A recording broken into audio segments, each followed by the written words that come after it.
காலை நேர பிரதான செய்திகளின் ஊடாக நர்மதா சிறில் முதலில் தலைப்பு செய்திகள். டிட்வா நிவாரணத்தில் கைவரிசை, இருவருக்கு விளக்கமறியல். நீரில் முழுமையாக மூழ்கிய கட்டுநாயக்க மினுவாங்கொடை வீதி. சீனாவில் ஏற்பட்ட வெடி விபத்து, 90 பேர் உயிரிழப்பு. இனி விரிவான செய்திகள். மொனராகலை பிரதேச செயலகத்திற்கு உட்பட்ட கிராம உத்தியோகத்தர் ஒருவரும் வெல்வத்தை சீனி ஆலையின் ஊழியர் ஒருவரும் கைது செய்யப்பட்டுள்ளனர். பொதுமகன் ஒருவரிடமிருந்து 10 லட்சம் ரூபாய் பணத்தை கையூட்டலாக பெற்ற குற்றச்சாட்டின் கீழ் இந்த கைது மேற்கொள்ளப்பட்டுள்ளது. கையூட்டல் ஊழல் விசாரணை ஆணைக்குழுவின் அதிகாரிகள் இந்த கைது நடவடிக்கையை முன்னெடுத்துள்ளனர்.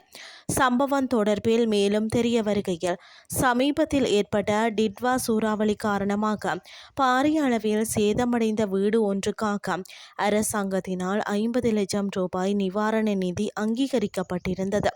இந்த நிதியை விடுவிப்பதற்காக பாதிக்கப்பட்ட பெண்ணிடம் இவர்கள் கையூட்டல் கோரியுள்ளனர்.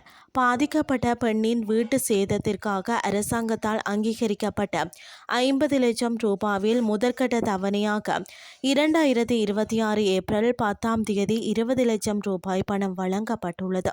அவ்வாறு வழங்கப்பட்ட முதற்கட்ட நிதியிலிருந்தே சந்தேக நபர் இருவரும் 10 லட்சம் ரூபாவை கையூட்டலாக பெற்றுக்கொண்டுள்ளனர். இது மட்டுமின்றி வருங்காலத்தில் அரசாங்கத்தால் விடுவிக்கப்படவிருந்த 2ஆம் மற்றும் 3ஆம் கட்ட தவணை நிதிகளை எவ்வித தடையுமின்றி விடுவிப்பதற்கும் தலா 5 லட்சம் ரூபாய் வீதம் மேலும் 10 லட்சம் ரூபாய் கையூட்டலாக வழங்க வேண்டும் என அவர்கள் நிபந்தனை விதித்திருந்தமை முதற்கட்ட விசாரணைகளில் இருந்து அம்பலமாகியுள்ளது.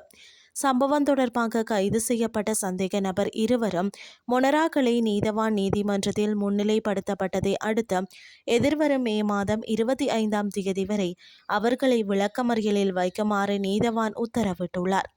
இது குறித்து மேலதிக விசாரணைகளை கையூட்டல் ஊழல் ஒழிப்பு பிரிவினர் மேற்கொண்டு வருகின்றமை குறிப்பிடத்தக்கது. கட்டுநாயக்க மினுவாங்கொடை வீதி நைக்கந்த பகுதியில் முழுமையாக நீரில் மூழ்கியுள்ளது.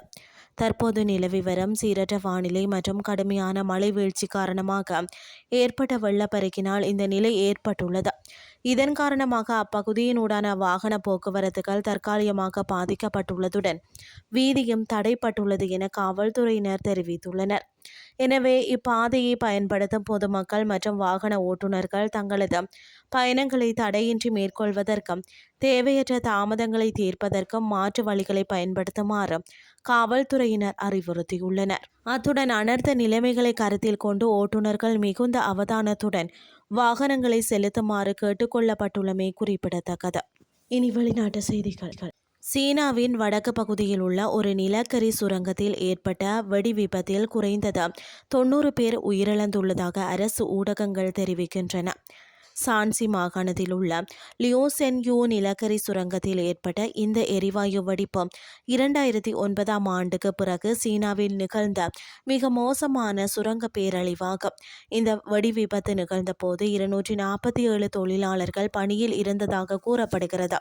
மேலும் 100க்கும் மேற்பட்டோர் பாதுகாப்பாக மீட்கப்பட்டுள்ளதாகவும் நூற்றுக்கணக்கான மீட்பு குழுவினர் சம்பவ இடத்திற்கு அனுப்பப்பட்டதாகவும் தெரிவிக்கப்பட்டுள்ளது. இந்த விபத்தில் காயமடைந்தவர்களுக்கு உரிய சிகிச்சை அளிக்கவும் முழுமையான மீட்பு பணிகளை மேற்கொள்ளவும் சீன ஜனாதிபதி ஷி ஜின்பிங் உத்தரவிட்டுள்ளார். மேலும் விபத்துக்கான காரணம் குறித்து விரிவான விசாரணைகள் நடத்தி அறிக்கை அளிக்கவும் உத்தரவிட்டுள்ளார். மேலும் இந்த விபத்தில் இருந்து நாடு முழுவதும் உள்ள அதிகாரிகள் பாடம் கற்றுக்கொள்ள வேண்டும் என்றும் பணியிட பாதுகாப்பில் கூடுதல் கவனம் செலுத்தி பெரிய விபத்துகளை தடுக்க ஆபத்துக்களை முன்கூட்டியே கண்டறிந்து நடவடிக்கை எடுக்க வேண்டும் என்றும் ஷி ஜின்பிங் வலியுறுத்தியுள்ளார். இத்துடன் செய்திகள் யாவும் நிறைவடைகின்றது. அடுத்த இரவு 8:30 எதிர்பாருங்கள். நன்றி.